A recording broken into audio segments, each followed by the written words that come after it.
সেই কবে থেকে মানুষ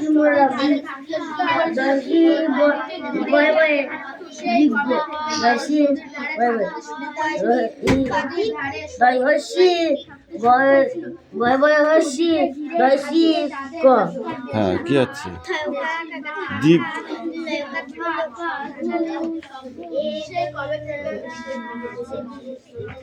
দিক দিক দিক দিক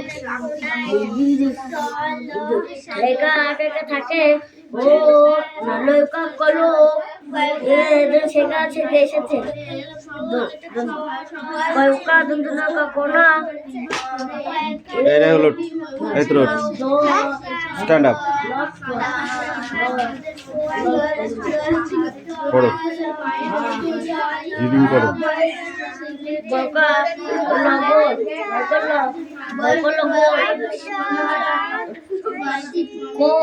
সুমি তুই খাবি মার এবার তুই পিয়ালি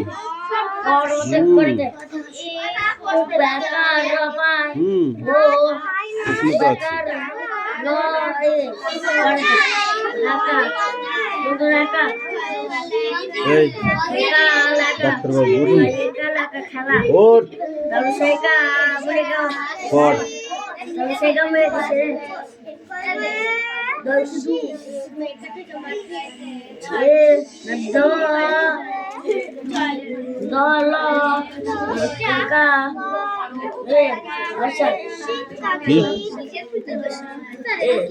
দলকে শীঘ্র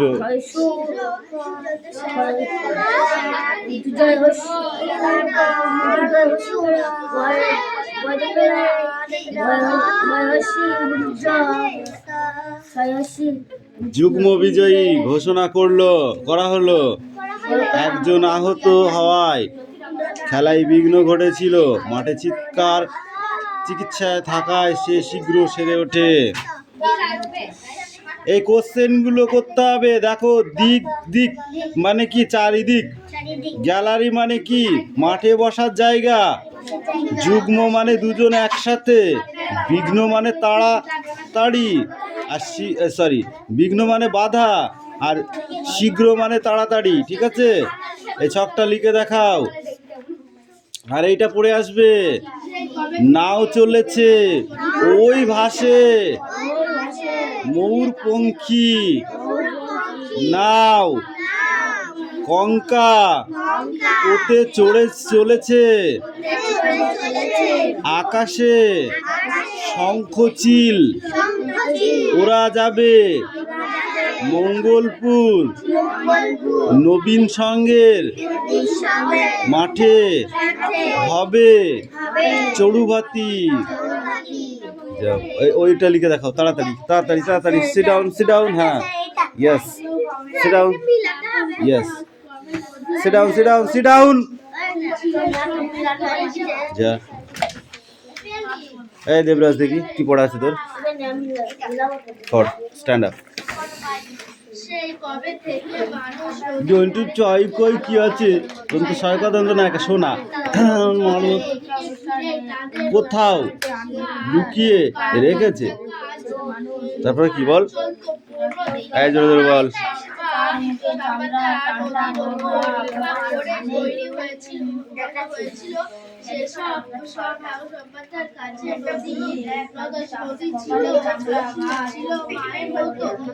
এই শুনে পড়া নিয়ে তো পড়া নিয়ে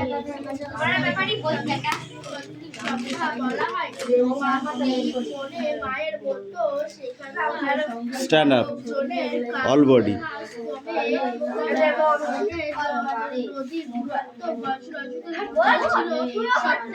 all body stand up yes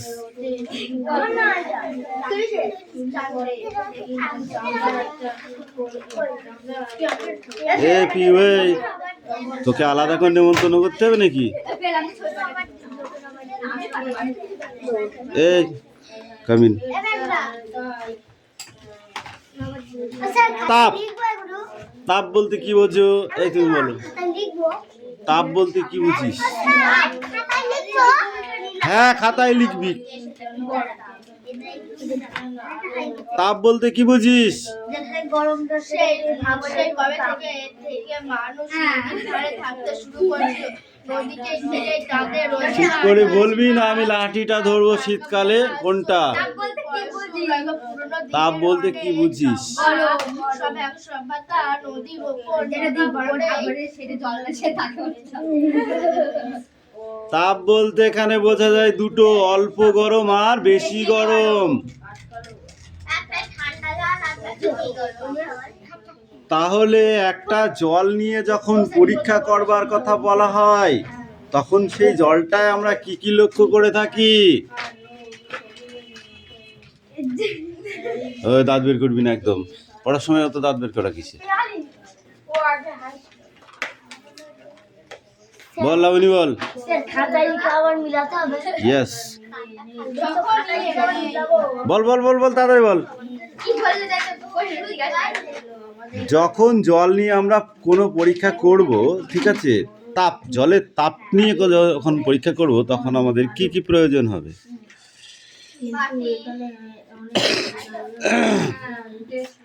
বাটি লাগবে, জল, জলটা প্রথমে তো ঠান্ডা থাকে, তারপর সেটা গরম হয়, হালকা গরম, তারপর সেটা বেশি গরম হয়, ঠিক আছে। বার্নার লাগবে, বার্নার উষ্ণতা ও তাপের পরিমাপের জন্য যে পরীক্ষার পদ্ধতিটা আছে তার উপকরণগুলি কি কি বলো? কি বলছে আমি ওটা শুনতে চাচ্ছি না, ঠিক আছে, যেটা ধরেছি সেটার অ্যান্সার কর। বলেছে উষ্ণতা ও তাপের পরিমাপের জন্য, উষ্ণতা ও তাপের পরিমাপের জন্য যে উপকরণগুলো লাগবে এবং তার পদ্ধতি, এখানে দুটো আছে, এই দুটোই একটা কোশ্চেন অ্যান্সার হয়, ঠিক আছে। তো এই পদ্ধতিগুলো, পদ্ধতির আগে উপকরণ লাগবে, সেই উপকরণগুলো কি কি লাগবে এই তুই বল। দাঁত বের করে আমি দেখাচ্ছি, বলো উপকরণগুলো কি কি লাগবে। হাত পাত, হাত পাত, হাত পাত।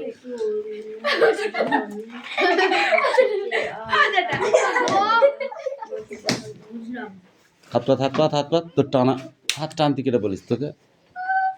এই তুই বল। হাত টানতে বলেছিলাম, ওই জন্য এক্সট্রা কটা খেলি। বল উপকরণগুলো কি কি লাগবে উষ্ণতা তাপের পরীক্ষা করবার জন্য। এতক্ষণ ধরে আমি ঘোড়ার ডিম বলছিলাম, হাত পাত না পড়ি, শুধু গল্প করছিলি, তুই বল।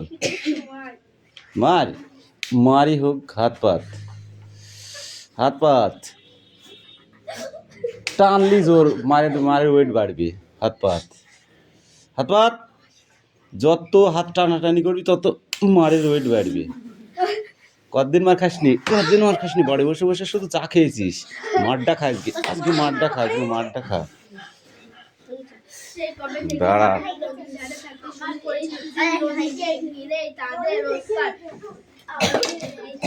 পিয়ালে বেশি খেলু কেন বল দিনি? 3 বার টেনেছো হাত, 3 বার। এখানে দেখ লেখা আছে উপকরণে, দেয় 1 2 3 4। এই বই দেখ, উপকরণ লেখা আছে, দেখ 1 2 3 4 আছে।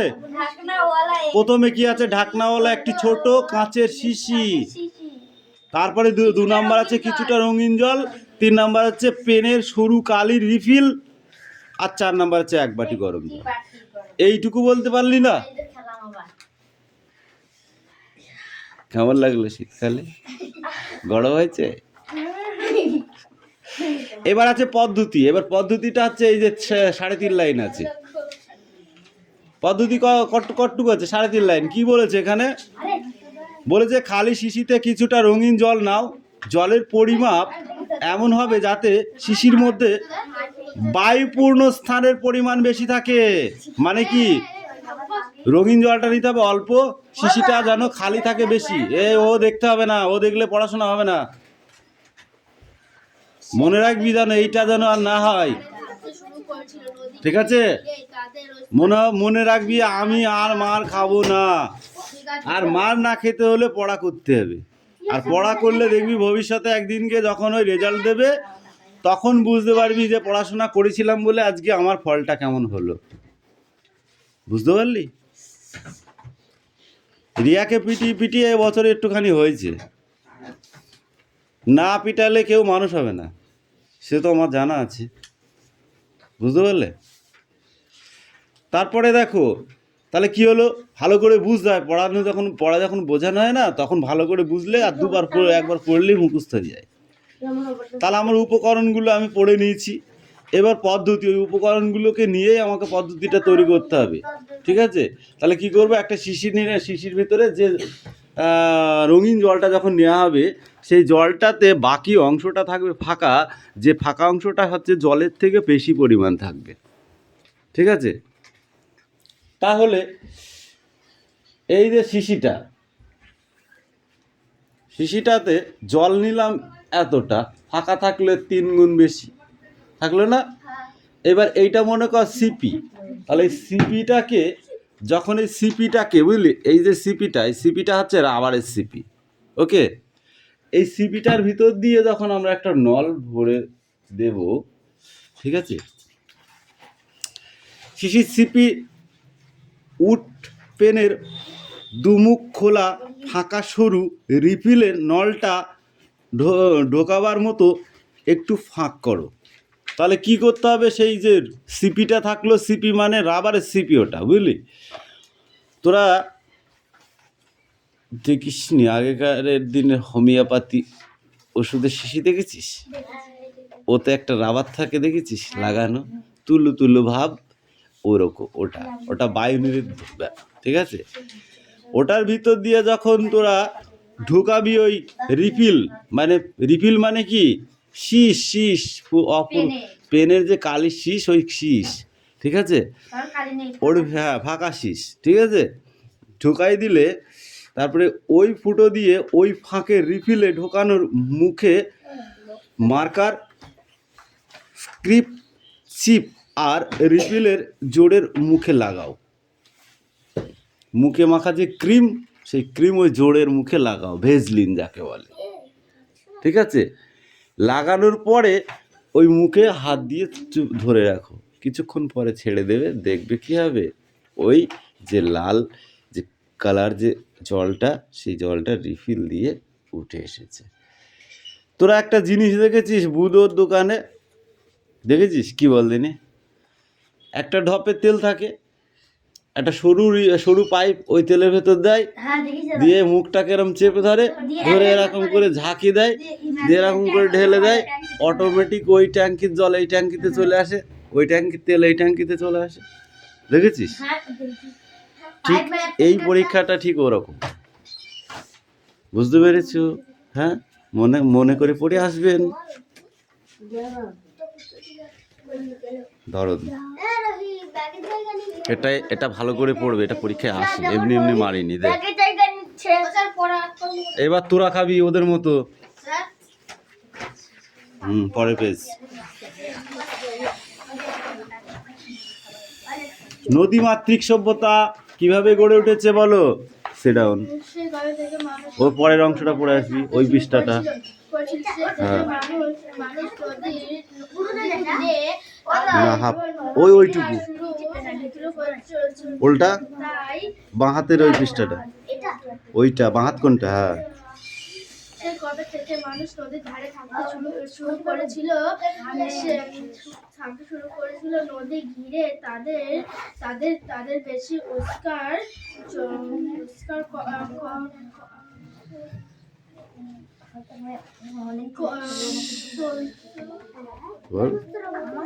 অধিকার চলতো। তারপর সভ্যতা